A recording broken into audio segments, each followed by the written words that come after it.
जिंदा है तू जिंदा है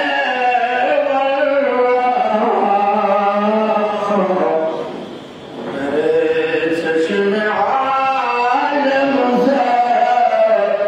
सुख जाने वाले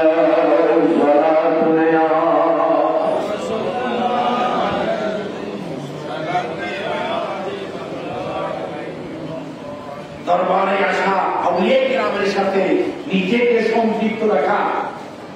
अवलिया किरामेर फयजान अवलिया किरामेर साथे सब समय থাকার মধ্যে গৌসুল পাক আব্দুল কাদের জিলানী রাহমাতুল্লাহ আলাইহি স্মরণ জ্ঞানী শরীফের আয়োজন গৌসিয়া শরীফের আয়োজন এইটা করলে এইটার মধ্যে ইস্তেকামত থাকলে এটার উপর নিজেকে মৃত্যু পর্যন্ত নিজেকে মজবুত ব্যস্ত রাখলে তাদের কাছে যাদেরকে মহব্বত করছে তাদের সাথে হবে জয় বলুন সুবহানাল্লাহ। কিয়ামতের ময়দানে আল্লাহ তাদের জন্য যখন জান্নাতের ফয়সালা হয়ে যাবে তারা বলবে আউলিয়া কিরামগণ বলবে আল্লাহ ওয়াদা করবে আল্লাহ আমাদেরকে তো জান্নাত আমাদের জন্য নির্ধারণ হয়েছে আমাদেরকে তো জান্নাত দান করবে কিন্তু কিছু গুনাহগার বান্দা আছে যারা জাহান্নামের মধ্যে জ্বলতেছে আল্লাহ তাদের কি অবস্থা হবে আমরা তাদেরকে সারা জান্নাতে যাব না জোরে বলুন সুবহানাল্লাহ আমরা তাদেরকে নিয়ে জান্নাতে যাব আল্লাহ ওয়ালা রাসূল পাক সাল্লাল্লাহু আলাইহি ওয়াসাল্লামের মতো জানা ভাগ যদি আল্লাহর দরবারে যদি বলে তখন আল্লাহর ওলিরা আমরা যাদেরকে মহব্বত করেছি আমরা যাদের তন্ত্রের মধ্যে যারা উঠেছি যেমন যেভাবে আমরা প্রতি বছর জ্ঞানী বিষয় পালন করি আল্লাহর আউলিয়া কিরামদেরকে স্মরণ করি ইমামে হাশমি রহমতুল্লাহ আলাইহি দামান্দরে আছি ইমাম হাশমি রহমতুল্লাহ আলাইহি স্মরণ করি কাল কিয়ামতের ময়দানে কি আমাদের দেশের জান্নাতে যাবেন কখনো যাবেন না আল্লাহ বলেন যাও তোমরা জান্নাত থেকে যাদের বিন্দু পরিমাণ ঈমান আছে তাদের সবাইকে ওখান থেকে বের করে আনা জোরে বলুন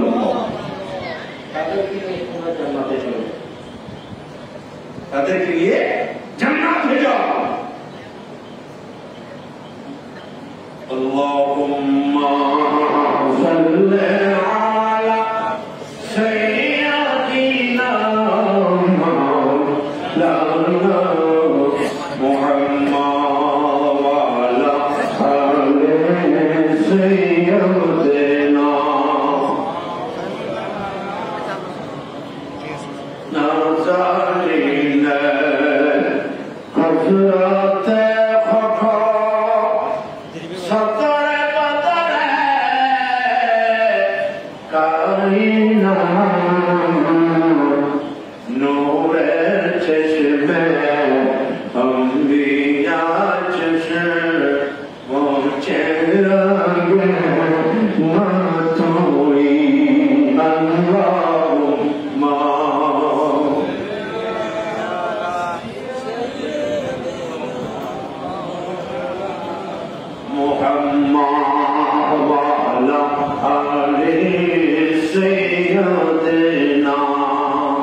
একদিন মাদ্রাসায় ছিলেন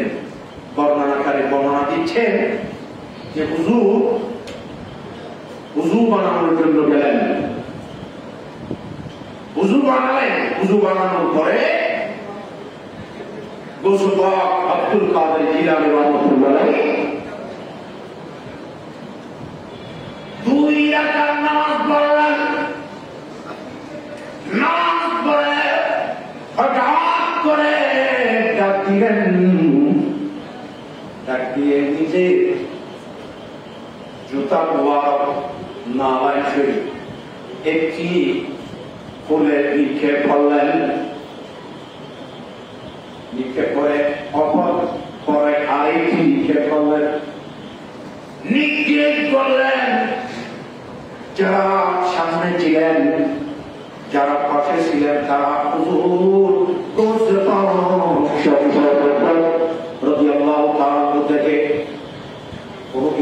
জিজ্ঞেস করলেন না, কারণ সবাই বলেছিলেন,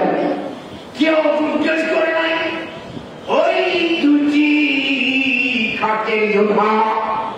চলে এলো অসাধ্য শতমাইল করে পাহাড়ের মধ্যে গোসল পাককে মহব্বতকারী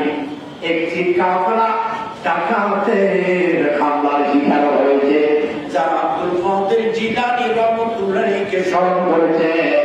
তারা তাদেরকে সাহায্য করার জন্য শত শত মাইল দূর থেকে আমার করেছিলেন। শত শত মাইল দূরে গিয়ে তাদের সর্দার, দুজন সর্দারকে এই যোদ্ধায় নারায় শেষ করে দিয়েছে। তাদের মধ্যে দাঁড়াইছে ওই ব্যক্তিদেরকে, কাফেলার মানুষদেরকে বলো, তোমরা তোমাদের মালগুলো ফেরত নিয়ে নাও, আমাদের অবস্থা তো খারাপ, তোমরা কোন মানুষের আশীর্বাদ আমরা জানি না। আমাদের দুইজন সর্দারের অবস্থা দেখে তারা দনজন মারা গেছে। তারা কৌসুবাকের জোতা মুয়ার গুরু হাতে নিয়ে নজরানা নিয়ে আমার কৌসুবাকের দরবারে উপস্থিত হল। তারা বলতেছে যে 9 দিন আগে যে নারায়ণ শরীফগুলো যে জোতাগুলো নিক্ষেপ করেছিল, এগুলো সহ নজরানা সহ তোমার কৌসুবাকের দরবারে আসলেন, বললেন তাদের অনুমতি দাও ভিতরে প্রবেশ করার জন্য। বললেন হুজুর, আমরা এইরকম স্মরণ করা এইরকম হয়েছে। তখন মানুষেরা বুঝতে পেরেছে হুজুর গোসফাক রহমতুল্লাহ কারামত বলুন সুবহানাল্লাহ। যাই হোক, হুজুর কেবলা রহমতুল্লাহ দরবারে প্রতি বছর নেই, এবছরও উপস্থিত হতে পেরে আমরা ধন্য। অবশ্যই আমরা গোসফাক শেষের বক্তার রহমতুল্লাহ পরিচয় পাবো, যেহেতু